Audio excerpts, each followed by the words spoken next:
Bienvenidos a la materia de Derecho Procesal Público. Mi nombre es Alfonso Buteler. Vamos a empezar repasando los objetivos generales de esta materia. En primer lugar, ustedes con esta materia podrán advertir las consecuencias jurídicas que implica la demandabilidad del Estado, en nuestro caso el Estado argentino, dentro de un sistema de división de poderes como el que nosotros tenemos y dentro de un Estado de Derecho. A partir de ello podrán comprender los diferentes procesos administrativos mediante el estudio de los principios y normas que los rigen, de acuerdo a su regulación en los diferentes ámbitos de actuación del Estado, es decir, Estado nacional, Estado provincial o Estado municipal. A partir de ello, podrán desarrollar actividades para operar eficazmente como operadores jurídicos del sistema contencioso administrativo. Ya en la segunda parte, podrán identificar el contenido del derecho procesal constitucional y abordar los diferentes sistemas de diseño de jurisdicción constitucional. A esos efectos, analizaremos tanto el derecho argentino como el derecho comparado. Luego, podrán reconocer los diferentes mecanismos y procesos constitucionales que existen tanto a nivel nacional como provincial. Y por último, podremos comprender la dinámica de las diferentes herramientas procesales que nos brinda el sistema argentino, tanto a los efectos de defender los intereses individuales como aquellos de naturaleza colectiva. Ya ingresando en lo que es el contenido de la materia, podrán advertir que esta asignatura está dividida claramente en dos sectores. Por un lado, el derecho procesal administrativo, en donde estudiaremos el proceso administrativo, tanto a nivel nacional como a nivel de la Ley 7182, que es el Código Contencioso Administrativo de nuestra provincia. La segunda parte, en cambio, estará destinada al estudio del derecho procesal constitucional y a los diferentes mecanismos y acciones que hay para proteger los derechos constitucionales, tales como el amparo, el habeas corpus, el habeas data, la acción de inconstitucionalidad y el recurso extraordinario federal. Ya ingresando en lo que es el módulo 1, analizaremos brevemente cuáles son los objetivos. Como habíamos dicho con anterioridad, buscaremos identificar las bases políticos constitucionales de la jurisdicción contencioso administrativa en todas las jurisdicciones, analizando los diferentes sistemas de control judicial de la administración. Luego, propondremos distinguir las diferentes situaciones jurídicos subjetivas a los fines de poder identificar cuáles son las herramientas que los administrados pueden hacer valer a los efectos de su defensa. Luego identificaremos los procedimientos jurídicamente aplicables tanto para la preparación como para la introducción ya de la demanda contencioso administrativa. Y por último, analizaremos la organización de una defensa o de una acción ordenada a los efectos de la defensa de los derechos, tanto del administrado como de la administración, de acuerdo al rol que cada uno de los abogados tenga. A esos efectos estudiaremos los diferentes plazos que están organizados tanto a nivel nacional como provincial y los diferentes contenidos que debe tener cada demanda de acuerdo a la situación jurídica subjetiva. También haremos hincapié en lo que es la ampliación de la legitimación a partir de la introducción en nuestro derecho constitucional de lo que denominamos derechos de incidencia colectiva o derechos individuales homogéneos. El esquema conceptual del módulo 1 lo vamos a dividir de una manera bien clara. Por un lado tenemos aspectos generales que rigen el sistema contencioso administrativo. ¿A qué nos referimos con aspectos generales? El enjuiciamiento del Estado es diferente al enjuiciamiento de cualquier privado. Es decir, que debemos cumplir requisitos adicionales que no se presentan cuando se promueve una demanda contra un particular. Tales como, por ejemplo, la necesidad de agotar la vía administrativa o de iniciar la demanda dentro de plazos de caducidad, que como ustedes saben, en el caso de demandar a un privado, no es necesario ni el agotamiento de la vía administrativa ni cumplir con plazos de caducidad, sino que van a regir solamente plazos de prescripción establecidos en el Código Civil o en el Código de Comercio. En el caso ya de lo que son regulaciones específicas, analizaremos cuáles son los sistemas contenciosos administrativos que nos rigen. A partir de ello, estudiaremos lo que es el sistema nacional, con sus diversas particularidades, atendiendo a sus orígenes, y también lo que ha acontecido a nivel provincial con la regulación que tenemos en la Ley 7182, que es el Código Contencioso Administrativo. A los efectos de tener en claro todo lo que va a venir adelante en esta materia, les propongo que trabajemos con este cuadro que les presento de las situaciones jurídicas subjetivas. Es muy importante en nuestro sistema argentino poder identificar cuál es la situación jurídica subjetiva del administrado para, a partir de ello, poder determinar cuál es la acción que le corresponde en la defensa de sus derechos. Por eso es muy importante tener en cuenta estos conceptos, que si bien no son propios de esta materia, sino el derecho administrativo, vamos a refrescarlo a modo de introducción y teniéndolo como base para todo el desarrollo de la materia, tanto de la parte procesal administrativa como la parte procesal constitucional. Debe quedar en claro que estamos haciendo referencia a situaciones jurídicas subjetivas activas, es decir, cuál es la posición que tiene el administrado frente a la administración, frente al Estado, y no a situaciones pasivas, como podría ser, por ejemplo, una carga de pagar un impuesto, o la obligación que deriva de un contrato, o la obligación, por ejemplo, de hacer el servicio militar obligatorio. Lo que estamos trabajando aquí son situaciones jurídicas subjetivas, entonces, del administrado frente a la administración. En primer lugar, tenemos lo que son los derechos subjetivos. Yo les he marcado entre paréntesis cuáles son las notas tipificantes de cada una de esas situaciones jurídicas subjetivas. O sea que el ejercicio intelectual que ustedes deben hacer es buscar esa nota tipificante en la situación jurídica subjetiva para después de ello poder clasificarla. En el caso de los derechos subjetivos, quien se ve afectado se encuentra en una situación de exclusividad. Es el típico caso, por ejemplo, de una persona que es sancionada por la administración. Esa persona se encuentra en una situación de exclusividad contra la administración.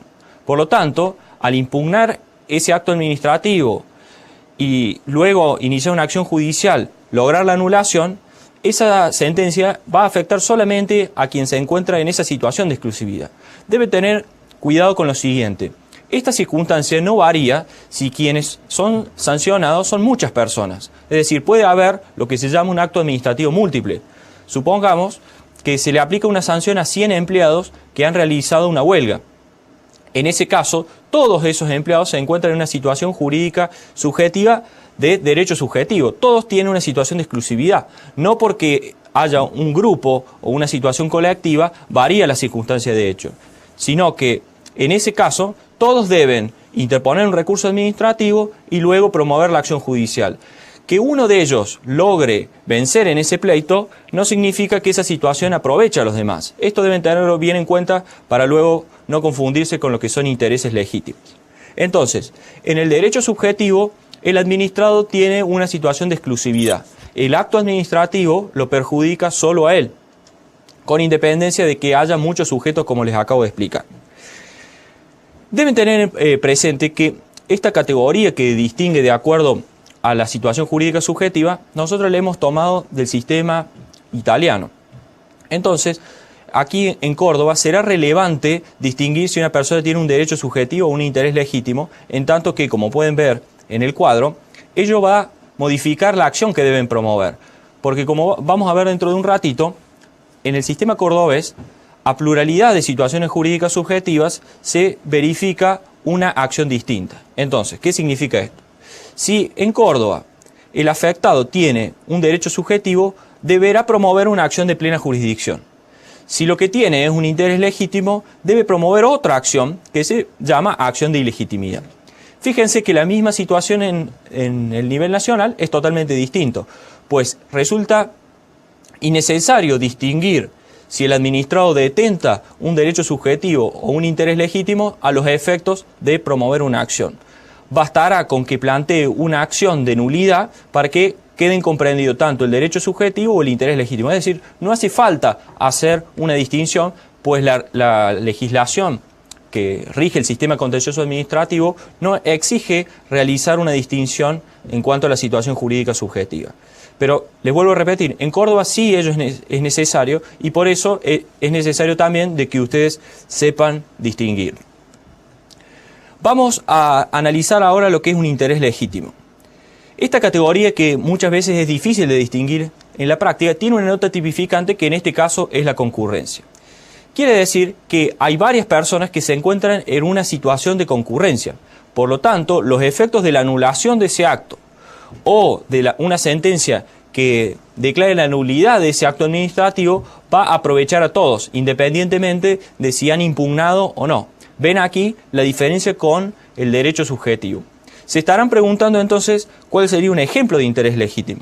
Los típicos casos son los supuestos de designación de personal, es decir, de procedimiento de selección, ya sea de personal, como puede ser un concurso, o los casos de licitación pública.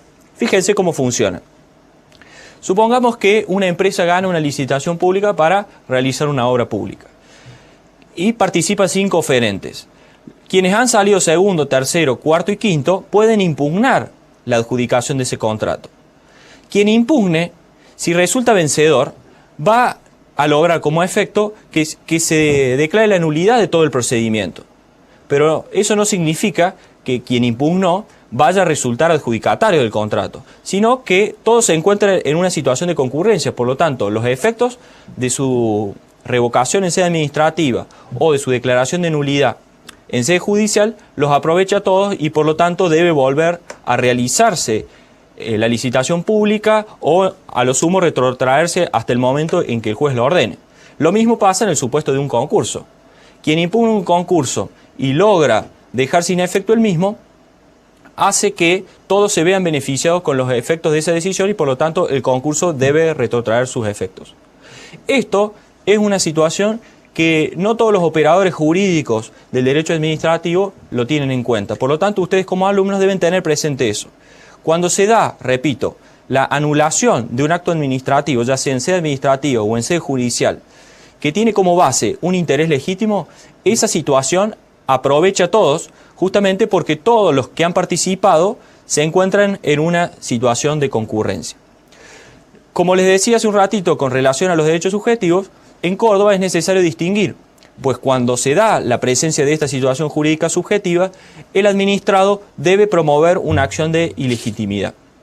Vamos a ver más adelante que han sido muy estrictos el Código Contencioso Administrativo de nuestra provincia con el tema de nominar la acción. Después la jurisprudencia ha ido ablandando esa exigencia y por lo tanto se permite hasta una cierta etapa del proceso, que la analizaremos más adelante, modificar el trámite de la acción. Pero si uno se equivoca y ante un derecho subjetivo promueve una acción de ilegitimidad, eso va a hacer que pierdan el derecho al reclamo. Luego vamos a profundizar más sobre estas cuestiones. Me interesa que tengan en claro las situaciones jurídicas subjetivas. Entonces repasamos brevemente. Derechos subjetivos, situación de exclusividad. Interés legítimo, situación de concurrencia. Y recuerden lo que les comentaba, que no varía la circunstancia cuando quienes son sancionados son muchos. Es decir, eso no trastoca la situación de un derecho subjetivo en interés legítimo, sino que estamos en presencia de un derecho subjetivo de tipo múltiple. Vamos a ver entonces lo que son los intereses difusos y derechos individuales homogéneos. ¿Por qué se los nombro a los dos de manera conjunta? Porque hasta febrero del año pasado, en que la Corte resolvió una causa que se llama Alavi, estas situaciones eran asimiladas, pues si ustedes leen el artículo 43 de la Constitución, la Carta Magna hace referencia de manera indistinta a estas cuestiones, es decir, habla de derechos difusos o derechos de incidencia colectiva. Ya la doctrina había ido anticipando y modificando estas categorías, es decir, ha ido, antes de ese fallo, fue diferenciando que no era lo mismo un derecho de incidencia colectiva o un interés difuso. Sin embargo, fíjense lo que hace la Corte en el caso Alavi que les mencionaba recién. Nos va a decir, los casos de intereses difusos, por supuesto que estamos hablando en estos dos casos de derechos colectivos, es decir, presuponemos que hay una afectación colectiva. Ahora, en la afectación colectiva debemos distinguir dos situaciones jurídicas subjetivas. Por un lado, entonces, los intereses difusos. La Corte dijo que en el supuesto de los intereses difusos, la nota tipificante es el carácter indeterminable del grupo. Es decir, nos es prácticamente imposible decir en qué situación se encuentra comprometida todo ese grupo colectivo. Es difícil decir entonces quiénes son los que componen esa clase. Entonces vamos a poner un ejemplo, los supuestos de afectación al medio ambiente. Todos sabemos con cierto grado de aproximación quiénes son los afectados, por ejemplo, por la tala de un bosque. Ahora, esa categoría es indeterminable. No podemos decir exactamente quiénes son los que integran la clase y quiénes son los que se encuentran excluidos. En el caso de los derechos individuales homogéneos, el grupo es determinable, pero esa circunstancia también va a variar en cuanto a la acción. Pero para que podamos determinarlo con mayor detenimiento, se los explicaré con mayor profundidad en el próximo corte.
Retomando el análisis del cuadro sobre las situaciones jurídicas subjetivas, veníamos analizando la distinción que había que hacer entre intereses difusos y derechos individuales homogéneos o derechos de incidencia colectiva. Como les decía, la Corte hizo una diferencia en cuanto a la determinación de los grupos en base a la circunstancia de si eran indeterminables o determinables. En los casos de intereses difusos, como por ejemplo, una afectación al medio ambiente o al patrimonio histórico-cultural, la Corte nos dice que el grupo es indeterminable. En esos supuestos, entonces, de intereses difusos, la acción que deberá promoverse es la prevista en el artículo 43 de la Constitución, el amparo colectivo. Quienes deben promoverlo son el afectado, el defensor del pueblo, de la nación y las asociaciones que propendan a esos fines. En el caso de que el grupo sea determinable, en realidad la Corte dice nos hallamos frente a derechos individuales homogéneos. ¿Qué significa esto? Que son muchos intereses individuales que tienen una característica similar, por eso la Corte los llama homogéneos. ¿Cuáles serían supuestos de derechos individuales homogéneos? Y serían los casos de usuarios o de consumidores. Ahí ven ustedes que es fácil determinar quiénes son los que integran la clase. Por ejemplo, es muy fácil determinar quiénes serían los usuarios de la telefonía móvil o de la telefonía celular. Se le pide directamente a quienes son prestadores que informen quiénes son los usuarios y la categoría queda determinada. Y aquí viene la novedad del sistema jurídico argentino a partir de ese caso de febrero de 1909 que yo les comentaba, la causa Alavi, porque la Corte dice que cuando se trata de derechos individuales homogéneos, no va el amparo que está previsto en el artículo 43, sino la acción de clase. Y quienes pueden promoverla son también los que están previstos en el artículo 43, es decir, el afectado, el defensor del pueblo de la nación y las asociaciones que propendan a esos fines. Por último, tenemos la situación del interés simple. ¿Qué es el interés simple? ¿O cuál es su nota tipificante? El interés simple es el interés en la buena marcha de la administración. Es el interés en que la administración pública funcione de manera regular. Por eso, como regla, quien ostenta un interés simple no puede acudir a la tutela en sede judicial, sino que solamente se encuentra habilitado para realizar una denuncia, por ejemplo, cuando la recolección de residuos funciona de manera irregular o cuando el alumbrado público funciona de manera incorrecta. Es decir, es la situación en que se encuentra cualquier vecino frente a la administración y que se encuentra a partir de ello habilitado para plantear una denuncia en sede administrativa que, por supuesto, deberá ser resuelta por quien tiene a su cargo la gestión del bien común. Ahora, en los últimos años se ha desarrollado mucho un instituto que es el derecho de acceso a la información pública, que como ustedes verán más adelante, por suerte lo tenemos incorporado en esta materia de derecho procesal público. Allí veremos, yo solamente les voy a hacer una breve alusión a ello para que tengan en cuenta lo que son situaciones jurídicas subjetivas, que en esos casos cualquier ciudadano puede solicitar el acceso a la información. Por supuesto, acceso a la información pública. Se tiene que tratarse de documentos, archivos, videos y demás que estén en posesión de la administración pública o de los sujetos legitimados de manera pasiva en las leyes de acceso a la información pública, circunstancias que abordaremos en su oportunidad. Pero quiero que les queden claro entonces lo siguiente. En los supuestos de intereses simples, el administrado o el ciudadano en este caso se encuentra habilitado solamente para interponer o plantear una denuncia en sede administrativa, salvo en los casos de derecho a acceso a la información pública, donde cualquier persona, no hace falta que sea afectado, no hace falta que la información le perjudique en algún sentido, se encuentra habilitado para solicitar el acceso a la información pública. Ahora, ya para seguir, vamos a hacer entonces un breve repaso. En los casos de derechos subjetivos, la nota tipificante es la exclusividad. En los supuestos de intereses legítimos, la nota tipificante es la concurrencia. En los casos de intereses difusos, el grupo colectivo que compone la supuesta afectación es indeterminable. En el caso de los derechos individuales homogéneos, el grupo ya es determinable o determinado. Y en los supuestos de interés simple, la nota tipificante es la generalidad en el interés de la buena marcha de la administración. Vamos a continuar entonces adelante y desarrollando un aspecto que es más bien controvertido o dificultoso en el desarrollo de esta materia, y por eso lo he escogido para que ustedes lo escuchen desde mi persona, que es el tema de la habilitación de instancia en el orden federal. Como ustedes habrán leído en el material, en el nivel federal no tenemos un código contencioso administrativo, sino que tenemos una dispersidad de normas que regulan este acceso a la jurisdicción administrativa o el acceso a la jurisdicción para reclamar un juicio en contra del Estado en materia contencioso administrativa. Por lo tanto, ustedes habrán leído también que la regulación está dada por diferentes normas, entre las que se destaca la Ley 19.549 en su título cuarto, que establece algunas pautas para la habilitación de instancia, es decir, requisitos que debe cumplir el administrado para lograr la revisión judicial de los actos o reglamentos de la administración. Es muy interesante en el esquema que yo les he planteado ir siguiendo los artículos de la ley de modo tal de ir estableciendo una correlación como yo la propongo en este esquema. Fíjense que el sistema de habilitación de instancia, entonces a nivel federal, puede ser distinguido en base a la forma en que la administración se pronuncia. Entonces, vamos a ver que para los supuestos en que la administración dicta un acto administrativo es una cosa, para los supuestos en que se trata de una vía de hecho es otra, para los casos en que silencio es distinta, y lo mismo ocurre con el tema de los reglamentos. Analicemos qué pasa cuando la administración dicta un acto administrativo y yo quiero lograr su revisión judicial. ¿Qué nos dice la ley 19.549? Si es un acto administrativo, para poder enjuiciarlo, el mismo debe ser definitivo o asimilable a definitivo. ¿Qué significa que un acto administrativo es definitivo? Que ha resuelto el fondo de la cuestión.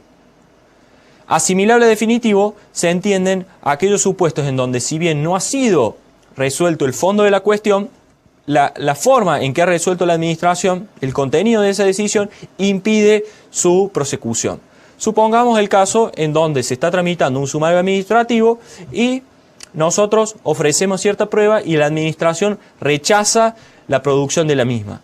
Evidentemente, quien se encuentra en esa situación no podrá seguir adelante o se encuentra en presencia de un gravamen irreparable, pues difícilmente podrá acreditar su irresponsabilidad o la no violación de las normas si no se le permite el ejercicio de material probatorio. Otro ejemplo puede ser en el caso que se declare la caducidad de instancia en sede administrativa, lógicamente que se va también a encontrar frente a un gravamen irreparable. Esos son dos ejemplos bien claros de lo que puede ser un acto asimilable a definitivo. A ese requisito del acto definitivo, asimilable a definitivo, la ley le exige que se produzca el agotamiento de la vía administrativa. ¿Cómo se logra el agotamiento de la vía administrativa a nivel nacional? Eso va a depender de si nos encontramos en la administración centralizada o en la administración descentralizada. En los casos de la administración centralizada, el administrado puede interponer un recurso de reconsideración que, como ustedes habrán leído en el material, es un recurso de tipo optativo y que siempre va con el jerárquico de manera implícita. Les vuelvo a repetir, es de carácter facultativo. Y luego, dentro de la administración centralizada, deben interponer un recurso jerárquico que lo va a resolver la máxima autoridad de la administración centralizada. En este caso estamos hablando del Poder Ejecutivo Nacional. A su vez, en los casos de administración descentralizada, cuando la administración crea una persona jurídica como un ente autárquico, también existe la posibilidad de, además del recurso de reconsideración, interponer ante la Administración Central un recurso de alzada que ustedes también a esta altura ya sabrán que es de carácter optativo. Ese es el sistema de agotamiento de la vía administrativa en los plazos que tiene establecidos en las leyes. Una vez entonces que el acto administrativo es definitivo o asimilable a definitivo y que se ha agotado la vía administrativa, es decir, la suma de estas dos cuestiones es lo que los autores llaman que el acto haya causado estado, que sea definitivo, asimilable a definitivo y que existe el agotamiento de la vía administrativa.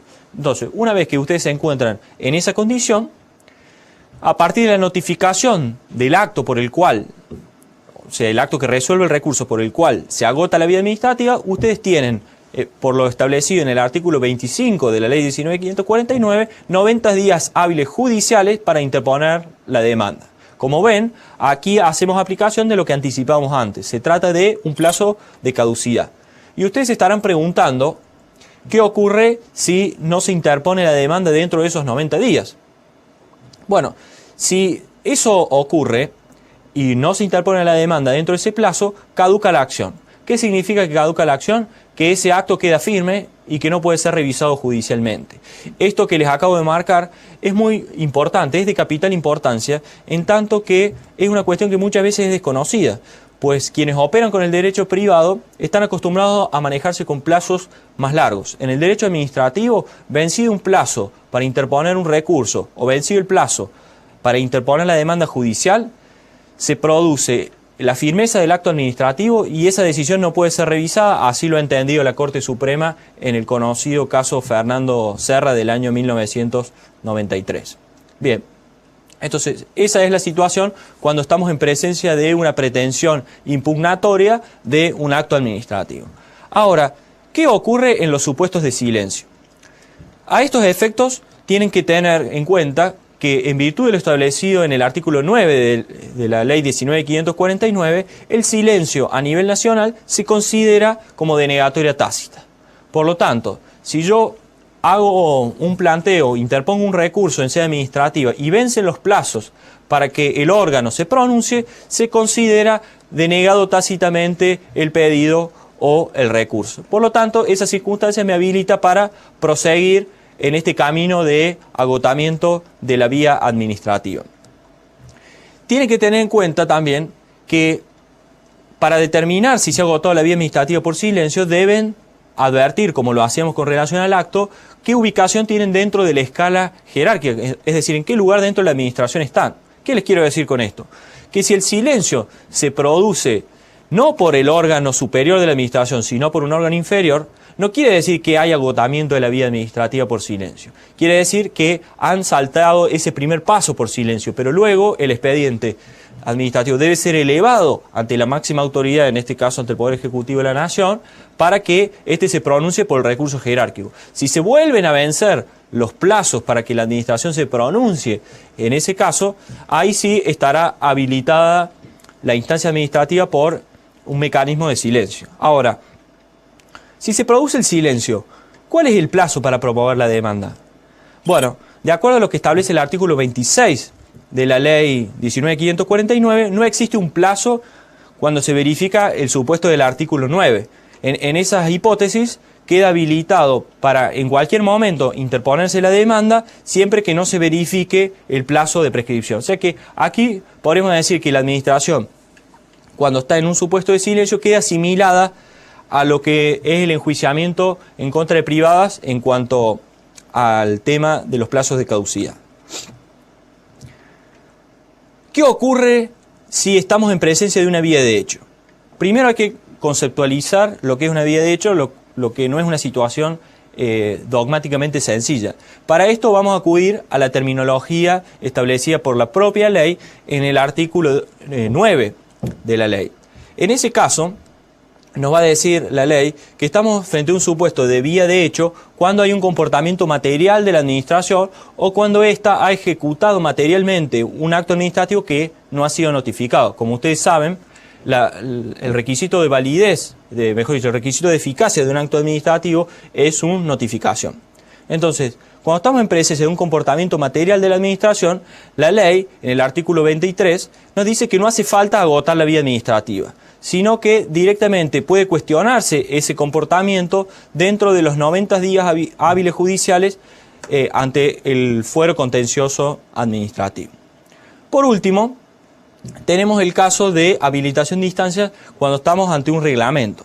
¿Qué es un reglamento? Para la ley, un reglamento es un acto administrativo de alcance general, es decir, un acto administrativo que no tiene alcances individuales como el acto administrativo que veíamos hace un rato, sino que tiene una cierta vocación de permanencia y expande sus efectos de manera general. ¿Qué nos dice la ley? La ley nos dice que existen diferentes mecanismos para impugnar un reglamento. Existe, en primer lugar, una vía directa. ¿Cómo es esta vía directa? La vía directa es a través del reclamo administrativo impropio. Vamos a poner un ejemplo para que ustedes puedan seguirme en este punto. Supongamos que la administración dicta un acto que establece que todos los empleados deben ir vestidos de color azul. Quien es sujeto pasivo de ese reglamento tiene la posibilidad a nivel nacional de plantear un reclamo administrativo impropio en contra de ese reglamento ante la misma autoridad que lo dictó. Directamente va y cuestiona el reglamento. La otra opción que tiene es esperar la aplicación de ese reglamento. ¿Cómo sería en el ejemplo?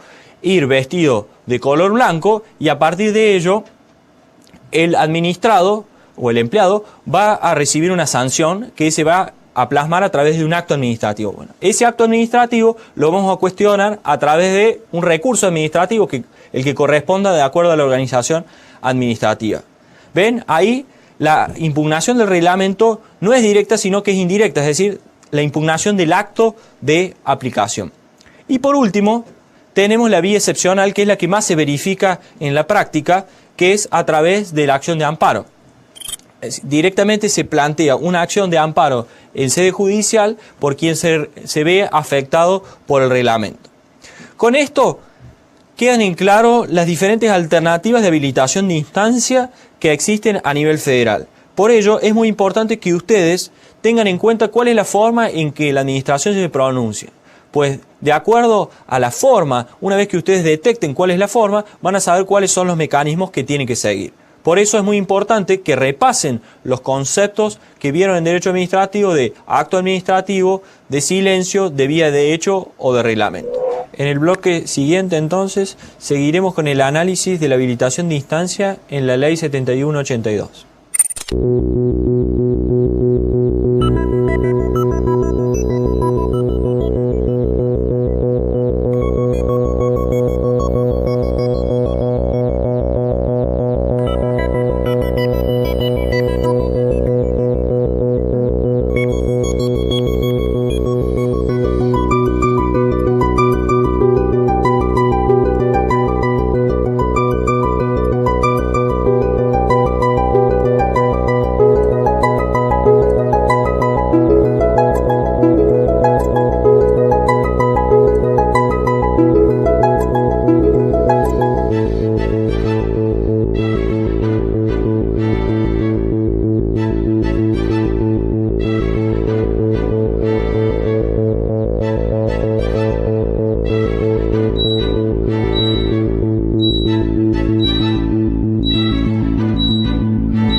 Continuamos entonces con el desarrollo de este bloque, en donde vamos a abordar el tema de la habilitación de instancia en la Ley 7182.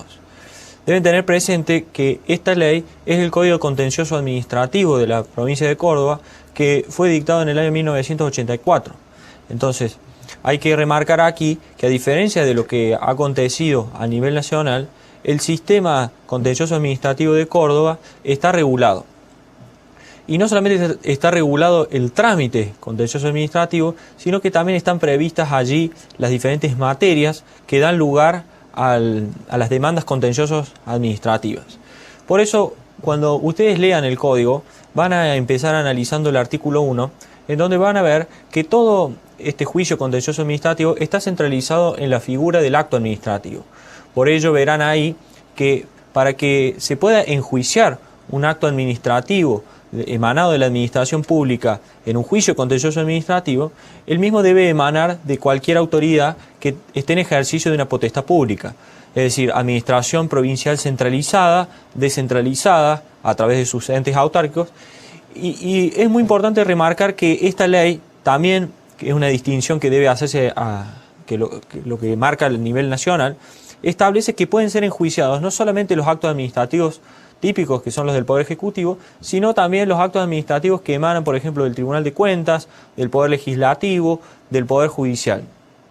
Estamos haciendo referencia entonces a diferentes funciones administrativas dentro de los diferentes poderes del Estado. También esta ley marca la posibilidad de enjuiciar los actos administrativos que emanen de personas jurídicas públicas no estatales.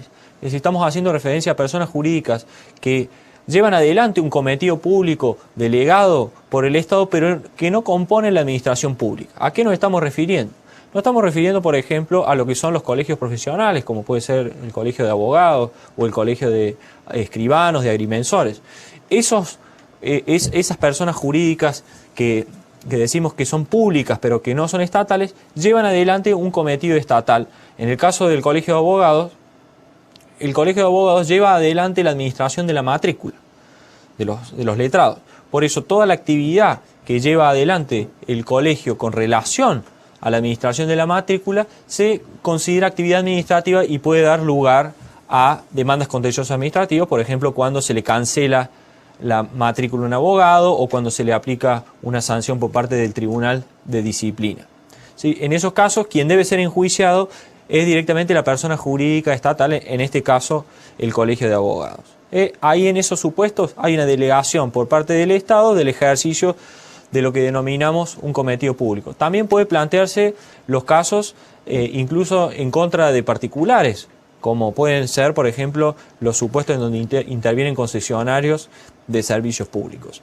Después van a ver que esa misma ley hace la distinción a renglón seguido de las situaciones jurídicas subjetivas para determinar cuáles son las acciones. Entonces recordamos lo que habíamos visto en el primero de los cuadros, en los módulos anteriores, en cuanto a que la situación jurídica subjetiva en el sistema contencioso administrativo de Córdoba determina una acción a promover. Entonces, cuando el administrado ostente un derecho subjetivo, deberá promover una acción de plena jurisdicción. Y en los casos en donde detente un interés legítimo, deberá promover una acción de ilegitimidad.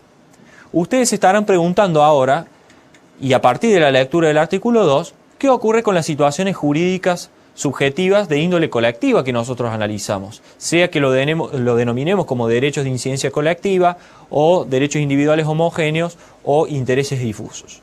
De acuerdo a la lectura que nos ofrece ese articulado y de acuerdo a lo que ha sido la jurisprudencia, deben tener presente que cuando se den esas situaciones jurídicas subjetivas de índole colectivo, la autoridad jurisdiccional que va a intervenir no va a ser la Cámara Contenciosa Administrativa, sino los tribunales ordinarios. En el caso de Córdoba, los juzgados civiles y comerciales a través de la acción de amparo.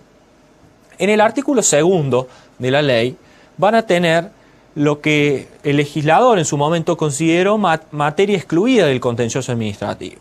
Y esto es muy importante que ustedes lo tengan presente, porque son cuestiones que ya han sido superadas en la mayoría de sus circunstancias. Todos los supuestos excepcionales, mejor dicho, los supuestos que no dan lugar a materia contenciosa administrativa allí previstos, como puede ser el control de la discrecionalidad administrativa, que ustedes pueden ver en el material que tienen de lectura cuáles son las diferentes posibilidades que exige el control, que existen del control de la discrecionalidad administrativa. Recuerden que el artículo 2 dice que no va a haber materia contenciosa administrativa cuando se trate del ejercicio de una facultad de tipo discrecional salvo arbitrariedad. Bueno, ese tipo de aseveraciones que establece la ley ya han sido totalmente superados, pues la discrecionalidad administrativa puede ser controlada a través de diferentes mecanismos, como vimos allí en las lecturas, los diferentes elementos reglados de la decisión, un control de razonabilidad, un control de proporcionalidad, lo que consideramos conceptos jurídicos indeterminados y aquellas cuestiones relativas a los hechos, a los principios del derecho. Lo mismo se corresponde a hacer referencia al tema de las cuestiones políticas no justiciables, pues el artículo 2 también nos dice que la materia contenciosa administrativa queda excluido en aquellos casos en donde se trate de cuestiones directamente políticas. Bueno, allí habrá que ver de qué naturaleza estamos hablando frente al caso concreto y determinar en ese supuesto si se trata de una cuestión puramente política o si hay aspectos reglados o jurídicos que pueden ser controlados por el juez. También me interesa destacarles aquí el tema relativo a la no existencia de materia contenciosa administrativa cuando se trate de relaciones derivadas del derecho laboral. Pues aquí existe mucha controversia entre laboralistas y administrativistas en qué caso debe intervenir cada uno de esos fueros. En principio, los empleados de la administración, y así lo ha afirmado la Corte recientemente en algunos pronunciamientos, como puede ser el caso Ramos o el caso Sánchez, la naturaleza del empleo público es una naturaleza que depende del derecho público. Por lo tanto, en principio, todas las cuestiones derivadas de los contratos administrativos relativos al empleo público van a corresponder a la materia contenciosa administrativa y no al derecho laboral. También me interesa que tengan presente, antes de entrar al tema de la habilitación de instancia, cómo es la organización judicial de las autoridades contenciosas administrativas en nuestra provincia, porque eso le puede generar algún tipo de confusión. Yendo de inferior hacia superior, ustedes van a ver que la ley 7182 le dice que son autoridades jurisdiccionales del fuero contencioso administrativo, en la circunscripción capital, la Cámara Contencioso Administrativa, cuyo tribunal se encuentra en la calle de Anfunes, en donde van a tener dos cámaras contenciosas administrativas. O sea que la primera aclaración que tienen que tener presente es que no existen en nuestra provincia juzgados contenciosos administrativos.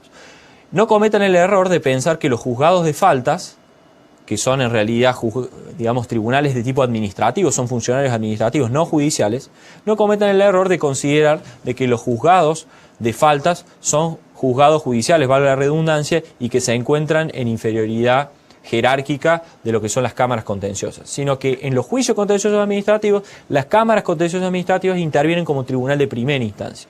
En lo que son las otras circunscripciones dentro de la provincia, quienes van a intervenir como primigenia autoridad jurisdiccional van a ser las cámaras civiles comerciales de familia, o sea, las cámaras con competencia múltiple.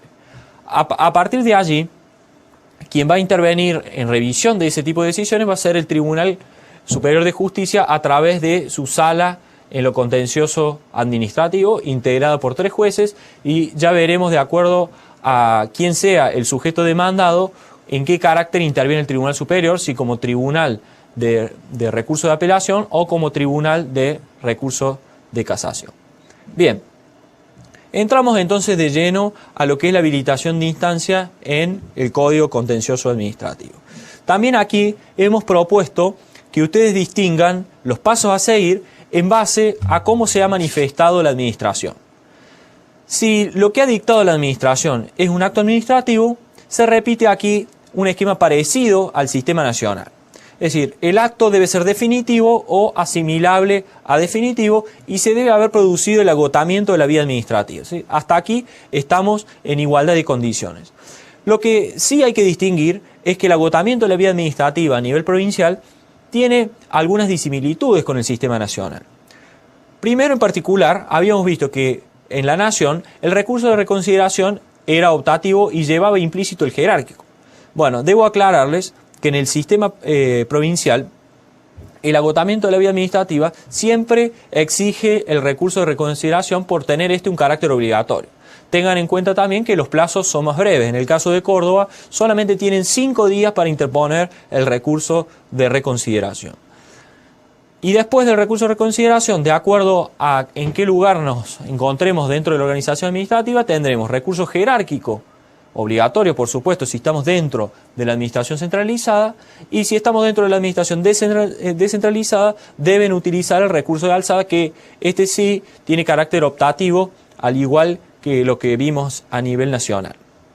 Bien, entonces, como regla, el agotamiento de la vía administrativa en Córdoba se logra a través de un recurso de reconsideración y el recurso jerárquico dentro de la administración centralizada.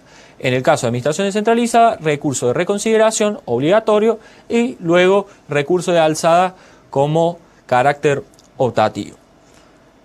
Si el acto es definitivo o asimilable a definitivo y hemos logrado el agotamiento de la vía administrativa, tenemos luego, y siempre a partir de la notificación del acto en que pone en conocimiento el rechazo del recurso, 30 días hábiles judiciales para interponer la demanda ante la Cámara Contenciosa Administrativa. Ven aquí que el plazo es mucho más breve. A nivel nacional habíamos hecho referencia a un plazo de 90 días, hábiles siempre judiciales. Bien, analicemos entonces qué ocurre en los casos de silencio. La situación del silencio a nivel provincial es un poco más compleja. Si bien se considera, al igual que la Nación, que estamos en presencia de una denegatoria tácita, la ley nos obliga a interponer un pronto despacho dentro de los 3 meses. ¿Qué significa entonces esta cuestión? Lo vamos a poner blanco sobre negro para que ustedes lo entiendan. La administración debe pronunciarse.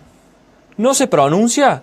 Bueno, para saber en qué plazo debe pronunciarse, primero vamos a tener que distinguir si la administración está resolviendo una petición o si está resolviendo un recurso que hemos planteado. Si está resolviendo una petición, el plazo que tiene es de 120 días hábiles administrativos.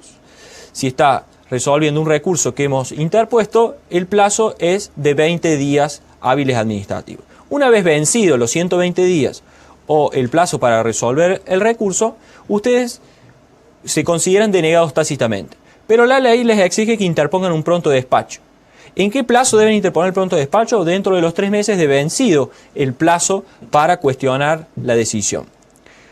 Una vez que han interpuesto el pronto despacho, la administración tiene 20 días para resolver ese nuevo pedido de despacho.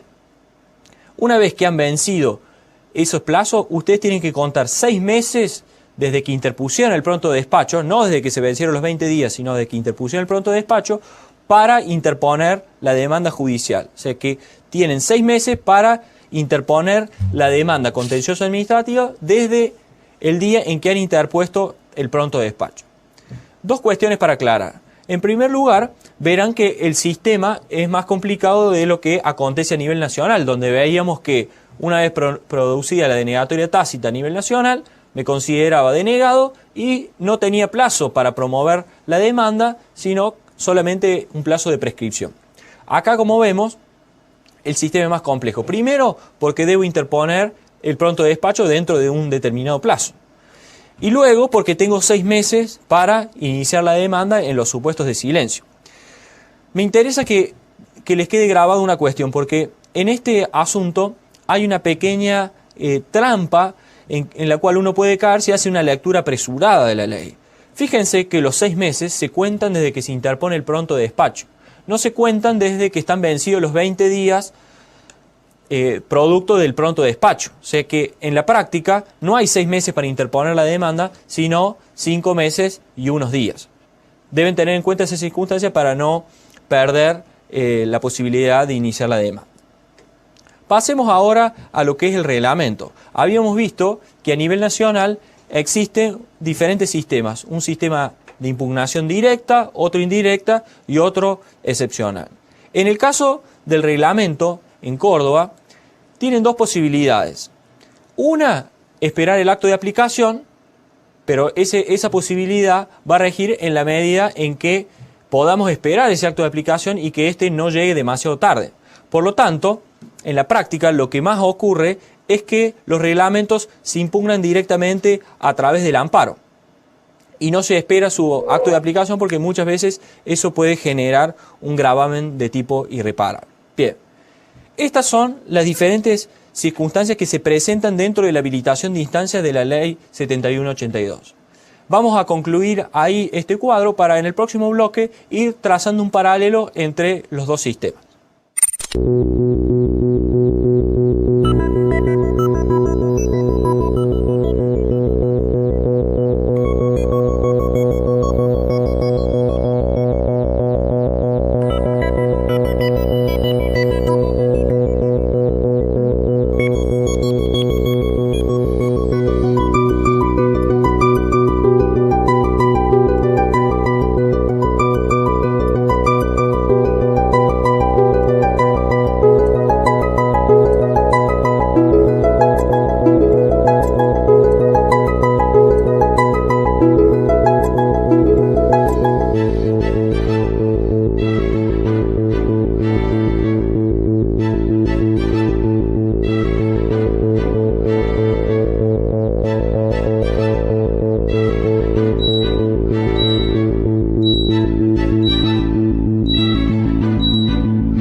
Hemos visto en los bloques anteriores tanto el sistema de habilitación de instancia en el orden federal como la habilitación de instancia en el orden provincial en la ley 7182, que como dijimos es nuestro código contencioso administrativo.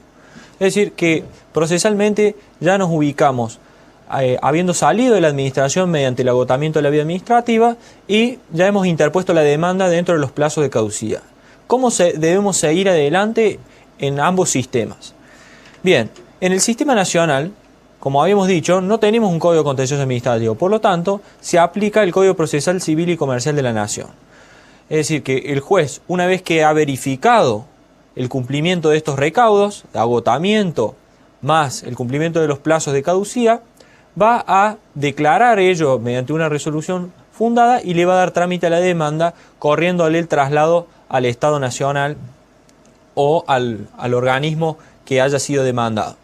A partir de ello, se van a aplicar los mismos trámites que están previstos en el Código Procesal para demandar a cualquier persona. Es decir, una vez que se ha corrido el traslado de la demanda y que ésta ha sido contestada, se va a realizar la audiencia prevista en el artículo 360 del Código, donde van a comparecer las dos partes mediante sus apoderados y van a lograr una transacción.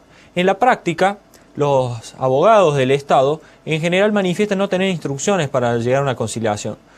Por lo general, los jueces lo que hacen en los juicios contra el Estado directamente no realizar la audiencia prevista en el artículo 360, sino directamente ordenar la producción de la prueba que han ofrecido el administrado al interponer la demanda y la administración al contestarla. Es decir, que se va a llevar adelante todo el diligenciamiento y la producción de toda la prueba ofrecida por las partes. Una vez finalizado ese trámite, se va a realizar los alegatos para meritar todo el material probatorio recolectado y luego la causa va a quedar en condiciones de ser resuelta mediante la sentencia. Como no es necesario la tipificación, habíamos visto, no es necesaria la tipificación de la situación jurídica subjetiva, el juez se va a limitar a resolver lo que ha sido planteado por las partes, es decir, la nulidad del acto y la pretensión indemnizatoria si ésta ha sido introducida. En cuanto a los recursos, se aplican los que están previstos allí en el Código, que son los recursos generales, apelación ante la Cámara Federal que corresponda y luego recurso extraordinario federal ante la Corte Suprema. A nivel provincial, dijimos, tenemos codificado el trámite, o sea que debemos estar a lo que allí se establece en la Ley 7182. Veamos entonces. Una vez que hemos cumplido con estos requisitos, el artículo 11 de la Ley 7182 nos dice que de oficio y con intervención previa del fiscal, la Cámara Contenciosa Administrativa deberá dictar un decreto fundado en el cual va a resolver si se encuentra habilitada o no la instancia administrativa.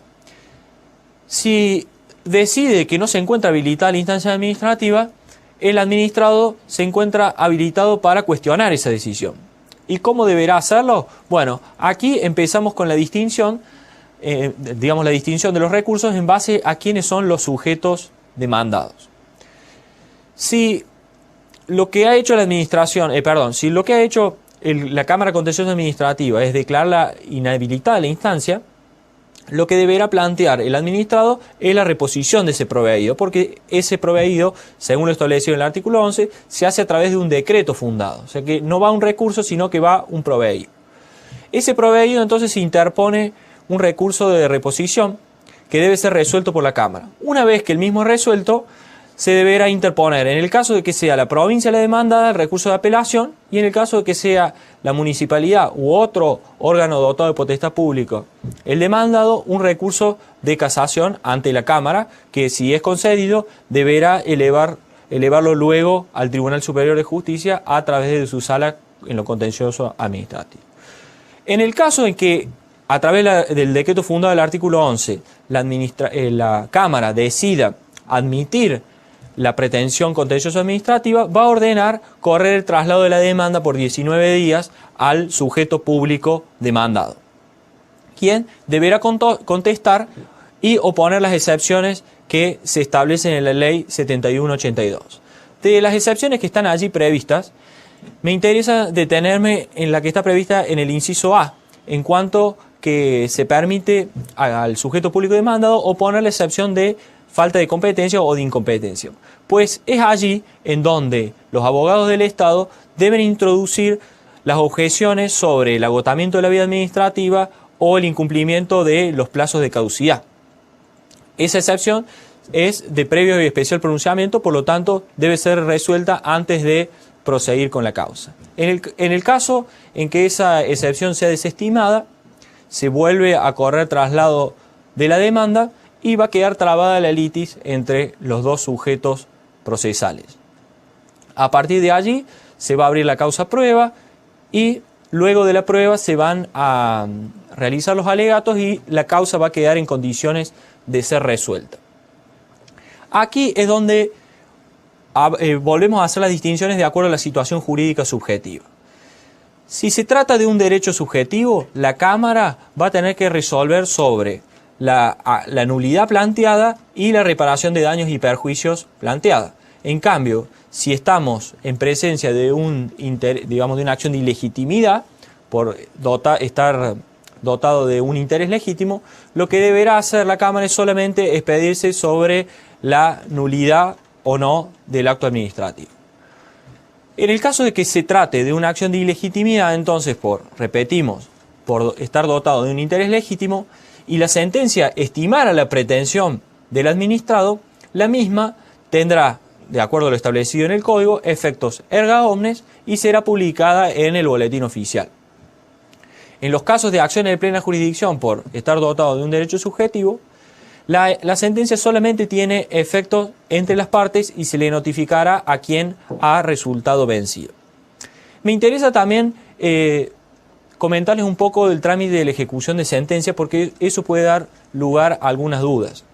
Fíjense que en cualquier pleito contra un sujeto privado, una vez que uno obtiene una sentencia, puede llevarla adelante sin que la misma pueda ser objeto de suspensión. Bien, en el sistema contencioso administrativo, una vez que el administrado tiene una sentencia, pueden presentarse dos vicisitudes más. Por un lado, que se solicite la suspensión del cumplimiento o de ejecución de esa sentencia a instancia de la administración. En ese caso, la Cámara puede conceder esa posibilidad siempre que la administración ofrezca una indemnización por el tiempo en que esa ejecución esté paralizada. De este procedimiento quedan exceptuados todos aquellos casos de naturaleza previsional. La otra posibilidad que existe es que esa ejecución de sentencia pueda ser sustituida por el pago de una indemnización que deberá ser fijada por la Cámara previa vista al administrado. Sobre esa cuestión me parece que esa cláusula de la Ley 7182 puede tener una cierta esencia de inconstitucionalidad en algunos casos, pues quien ha sido, supongamos en un caso, cesanteado de la administración, ha agotado la vía administrativa, ha cumplido con los plazos de caducidad, ha promovido un juicio y ha obtenido una sentencia con todo el lapso temporal que puede llevar toda esa tarea, que ahora, una vez que va a ejecutar la sentencia, le digan que no tiene la posibilidad de volver a su cargo, sino que su pretensión va a ser sustituida por una cuestión dineraria, me parece que afecta los derechos constitucionales de la estabilidad del empleo público o del derecho a realizar una carrera administrativa. Sin embargo, en la práctica, la Cámara Contenciosa Administrativa permite esa sustitución por una suma de dinero. Bien, esa sentencia, en el caso de que sea, digamos, que no sea ejecutada y que haya sido recurrida, va a ser objeto del tratamiento del Tribunal Superior de Justicia de acuerdo a quién sea el sujeto demandado.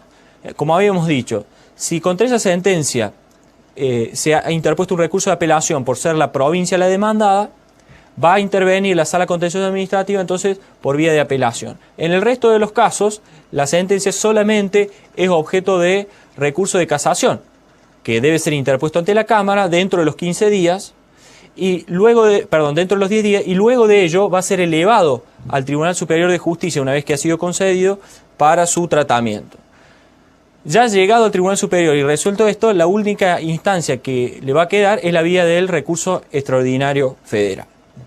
Como hemos visto hasta aquí, entonces, se puede trazar muchos paralelos entre el sistema nacional y el sistema provincial. A mi modo de ver, el sistema nacional, a pesar de no tener un mecanismo contencioso administrativo establecido en un código, en muchos aspectos es más beneficioso que el sistema nacional, que el sistema provincial. Lo vemos desde el agotamiento de la vía administrativa, en cuanto a que muchos recursos son de naturaleza optativa, solamente ahora queda el recurso jerárquico como obligatorio, porque tanto el de recurso de reconsideración como el de alzada han pasado a ser optativos. Lo vemos con los plazos de caducidad, que son plazos más prolongados, de 90 días, en cambio en el sistema cordobés de 30, y lo vemos claramente con el sistema del silencio administrativo. Vimos que el sistema de Córdoba se podría decir que es hasta perverso, en tanto le da en algunos casos al silencio como una especie de silencio positivo.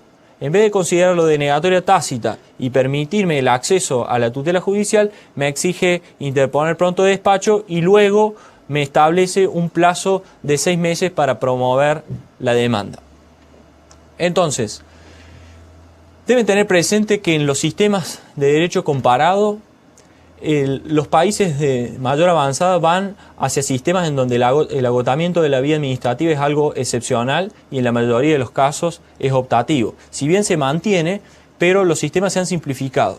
Solamente se mantienen algunos recursos, a lo sumo uno, y se los hace muchas veces de naturaleza facultativa. El mejor ejemplo de ello es toda la modificación que ha habido en las leyes españolas. En cambio, nosotros seguimos a nivel provincial con un código contencioso administrativo que en este momento está siendo objeto de tratamiento por especialistas para lograr su modificación, pero que sigue manteniendo un sistema de agotamiento de la vía muy estricto y un sistema contencioso administrativo más estricto aún, en la medida en que me exigen identificar una situación jurídica subjetiva para lograr promover una acción que yo debo definirla. Entonces, para ir pasando en limpio, el agotamiento de la vía administrativa es una nota distintiva del sistema contencioso administrativo, que no se presenta en aquellos casos en que los sujetos demandados son privados. Debo agotar la vía administrativa a través de los recursos y cumplimentar con los plazos de caducidad. En el sistema federal no existe un sistema de codificación. Existen leyes como la Ley Nacional de Procedimiento Administrativo y diferentes leyes específicas que van complementando todo este sistema, pero no tenemos un código en donde se aglomeren todas estas regulaciones. A su vez, el sistema nacional no me exige el establecimiento de situaciones jurídicas subjetivas a los fines de calificar cuál es la acción que voy a promover. Hay una única acción frente a pluralidad de pretensiones. En el sistema de Córdoba, entonces, tenemos un Código Contencioso Administrativo establecido en la Ley 7182 del año 1984, en donde tenemos reglada pormenorizadamente todos los aspectos para el agotamiento de la vía administrativa, para lograr la habilitación de instancia y para promover la demanda, así como todo su trámite hasta la ejecución de sentencia. Ese mismo código exige el deber de tipificar la acción en base a las situaciones jurídicas subjetivas que veíamos al principio de este módulo. Acción de plena jurisdicción frente al derecho subjetivo y acción de ilegitimidad frente a una situación de interés legítimo. Con estos conceptos claves, entonces, hemos finalizado este primer módulo. Los espero en el siguiente módulo para seguir tratando los contenidos de esta asignatura.